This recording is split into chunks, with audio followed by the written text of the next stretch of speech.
Late one night, Sarah heard a faint tapping on her bedroom window. Living on the 10th floor, she knew it couldn't be a branch or an animal, but she brushed it off as her imagination.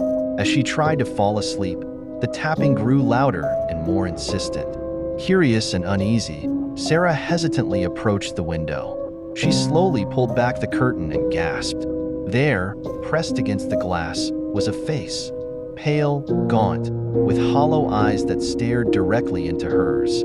Frozen in terror, Sarah could only watch as the figure outside mouthed words she couldn't hear. Suddenly, the figure's hand reached up and pointed behind her.